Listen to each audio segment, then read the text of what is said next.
What's going on with y'all? It's Jeff Lightsy Jr. here with the Ball Sports Network. Thank you guys for watching. Continue to hit the subscribe button, thumbs up, like, subscribe, share.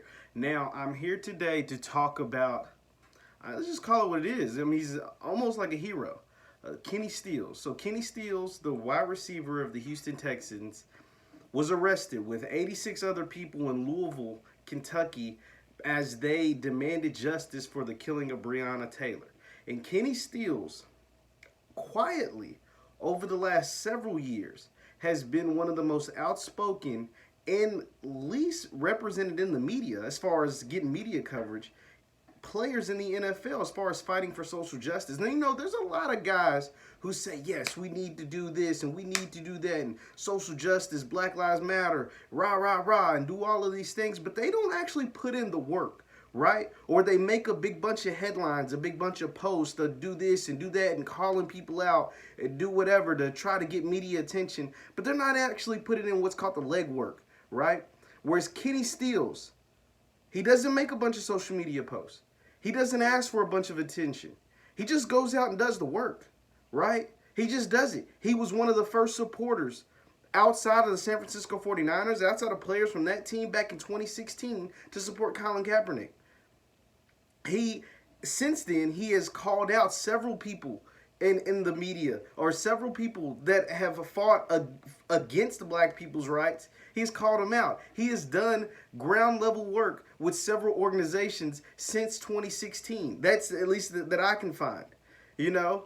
And that right there, and here's the thing about Kenny Stills. He's risking his NFL career by doing things like getting arrested, by being on the Kentucky Attorney General Daniel Cameron's yard.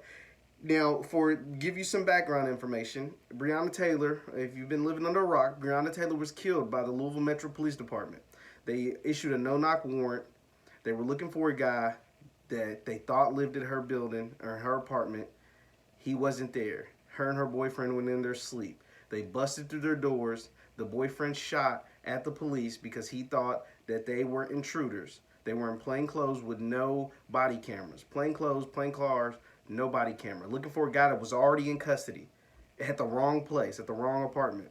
They bust in. He shoots one shot. They shoot back several rounds. It hits her, I think, 6 to 8 times in the body, and she dies, right? And she was a city worker, worked as an EMT.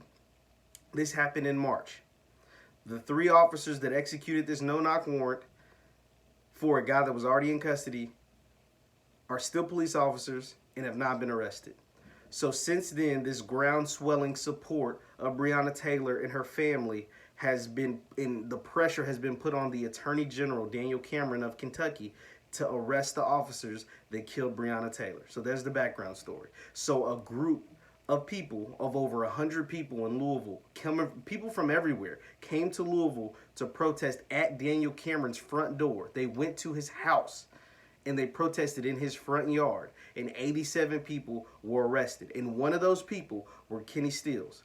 And here's the thing about Kenny Stills. Kenny Stills is an NFL player, so obviously he's a good football player. But Kenny Stills isn't Julio Jones. He isn't Michael Thomas. He isn't Odell Beckham. He isn't on a $90 million contract. He is someone that's genuinely willing to put his career, his football career, less accomplished than Colin Kaepernick ever was, is putting his football career on the line for our people. To me, that is heroic, because you got to think, there's people in way higher than Kenny Stills in the NFL. Kenny Stills was a 5th-round draft pick. He has roughly around 4,700 yards in his career in 7 years. He has less than 40 touchdowns. He's got 36 touchdowns. So he doesn't have this big, like this super astound resume and this super astound play in the NFL to say, hey, I can do these kind of things, get arrested and charged with a felony, right, fighting for his people, to just go out and do these things and know his job's going to be safe. Kenny Stills is doing this for our people, knowing that there's a chance that they could cut him, fire him, and nobody picks him up in the league. And to him, the fight and the cause, the fight for justice for Breonna Taylor and her family is worth what it seems like to put his NFL career in jeopardy. Because like I said, Kenny Stills isn't the best receiver in the world, but he's risking everything that he has currently to fight for justice. And to me, that's heroic. That is nothing more than a hero. The fact that you are willing to risk everything, your professional career, you're only 28 years old, and you're willing to risk your professional career to bring the light to the Breonna Taylor case and to fight justice for Breonna Taylor and her family, that is not simply heroic. And more people should be like Kenny Stills.